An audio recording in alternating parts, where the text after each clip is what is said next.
Pengawas permainan Squid Game membawa sebuah peti ke markas para pemain dan mereka semua penasaran siapa yang ada di dalam peti itu. Lalu saat dibuka ternyata itu adalah Gi-hun. Setelah terjadi pemberontakan di Squid Game, peserta yang melakukan pemberontakan pun satu persatu dimusnahkan dan dihilangkan nyawanya. Tapi salah satu pemberontak dengan nomor 246 ini diminta pura-pura meninggal saja oleh pengawas permainan, dan setelah dimasukkan ke dalam peti, salah satu pengawas memberi tanda yang itu berarti bahwa peserta 24 ini akan dibawa ke ruang operasi. Di luar arena, tim pencarian yang ingin membongkar kejahatan Squid Game malah sedang bingung sendiri karena salah satu anggota timnya menghilang dan tidak ada yang tahu kemana. Padahal seperti yang kita tahu bahwa bapak tua inilah yang sudah menyerangnya, dan di sini ia malah pura-pura tidak tahu. Perlu kita tanda ini bapak tua. Kembali ke arena Squid Game, Gi-hun yang sempat pingsan kini sudah mulai sadar dan teman-temannya di arena merasa sangat lega karena Gi-hun baik-baik saja. Tapi Gi-hun terlihat sangat kesal setelah mendengar bahwa teman-temannya yang memberontak bersamanya sudah gugur. Tepat pula saat itu pengawas datang dan mengatakan bahwa saat pemberontakan ada 35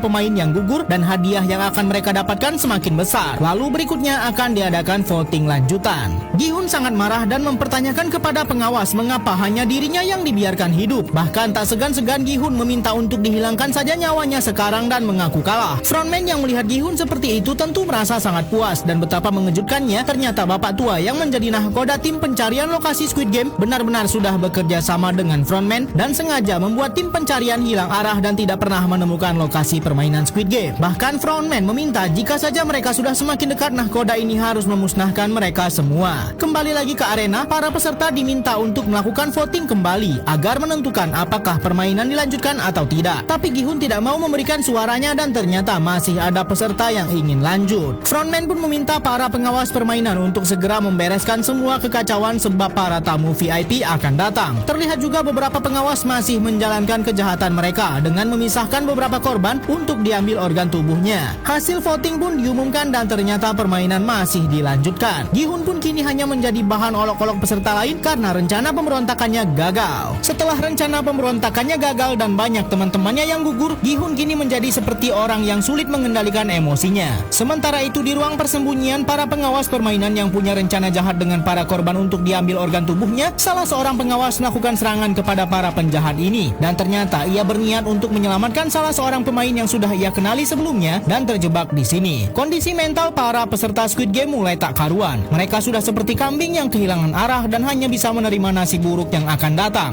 Hanya nenek tua dan anaknya inilah yang masih peduli dengan kondisi Gi-hun karena nenek ini tahu dan percaya bahwa niat Gi-hun yang sebenarnya hanyalah untuk menyelamatkan mereka semua. Detektif yang memimpin tim pencarian lokasi Squid Game terlihat mulai putus asa karena sudah hampir semua pulau ditelusuri tapi tidak ada satupun petunjuk. Lalu datanglah seorang awak yang mengatakan bahwa ia mulai curiga dengan bapak tua yang menjadi nahkoda mereka karena pada malam hilangnya seorang awak yang penting, bapak tua itu terlihat memegang senjata. Namun detektif tetap saja yakin bahwa nahkoda mereka adalah orang yang baik karena nahkoda itu pernah menyelamatkan nyawanya. Padahal seperti yang kita tahu bahwa nahkoda itu sudah benar-benar terbukti bekerja sama dengan frontman Squid Game untuk menyesatkan pencarian mereka. Permainan pun kembali dimulai. Para peserta Squid Game dikumpulkan dan betapa kagetnya mereka saat dalam perjalanan ke arena, para korban pemberontakan digantung dan diperlihatkan di depan mereka. Para peserta akan dibagi menjadi dua tim dan para peserta diminta untuk mengambil bola yang akan keluar secara acak. Peserta akan menjadi dua kelompok sesuai dengan warna bola yang mereka dapatkan. Nenek tua ini dan anaknya pun juga harus berpisah ke kelompok yang berbeda. Namun nenek ini tetap berusaha meyakinkan diri bahwa mereka akan baik-baik saja. Dan dalam permainan ini Gi-hun mendapat bola merah.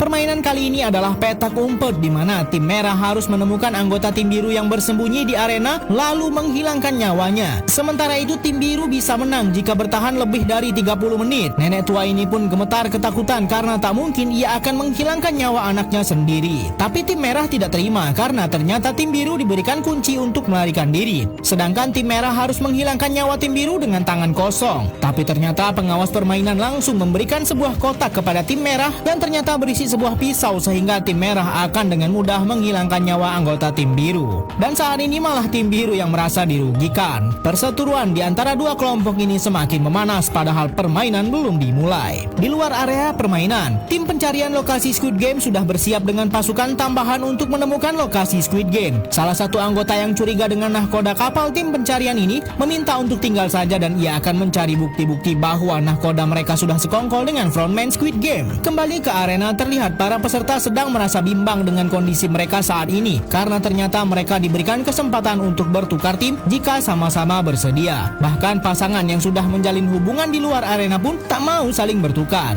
Pria ini meminta Jung Hae untuk mengambil kunci tim biru dan kabur secepatnya, lalu Myung Gi akan menghabisi semua orang dengan cepat. Tapi dengan ketusnya Jung Hee menolak, padahal Myung Gi yakin kekasihnya tidak akan bisa menghilangkan nyawa orang lain. Karena wanita ini tetap ngotot di tim merah, Myung Gi pun akan menyerahkan diri saja dan membiarkan kekasihnya menang. Dilema juga terjadi di antara ibu dan anak ini karena mereka juga tidak ada yang bisa menghilangkan nyawa seseorang. Sang anak tidak ingin ibunya menyakiti orang lain, begitu juga sebaliknya. Terlihat bagi peserta lain yang ingin menukar tim, mereka juga tidak mudah. Pemain 388 yang sedang kesal ini pun menghampiri Gi-hun yang terus menatap dirinya. Ia merasa Gi-hun seperti menyalahkan dirinya atas semua kekacauan yang terjadi saat pemberontakan. Tapi Gi-hun terus diam saja dan tak mengeluarkan satu kata pun. Pertengkaran antara Gi-hun dan peserta nomor 388 ini tak dapat dihindarkan. Tapi Gi-hun hanya diam dan tak melawan sampai-sampai mereka dipisahkan oleh pengawas permainan. Pengumuman yang tak mereka harapkan pun datang bahwa permainan akan segera dimulai. Para peserta dengan rompi biru diminta untuk keluar arena dan mencari persembunyian mereka agar tidak mudah ditemukan oleh tim merah yang harus menghilangkan nyawa mereka. Ibu ini pun masih terus meyakinkan anaknya bahwa ia akan baik-baik saja dan tidak ada yang perlu dikhawatirkan. Tapi di ujung waktu, pasangan ini malah memutuskan untuk bertukar posisi. Setelah sampai ke arena, tim biru pun harus bergegas mencari persembunyiannya. Terlihat peserta 222 sedang hamil ini kesulitan mencari tempat persembunyiannya. Untunglah masih ada yang mau bekerja sama dengannya. Setelah 2 menit, tim merah pun dipersilahkan untuk masuk ke arena untuk mencari mangsa mereka, yaitu semua anggota tim biru. Wajah Gi-hun pun terlihat sudah sangat siap untuk mencari targetnya.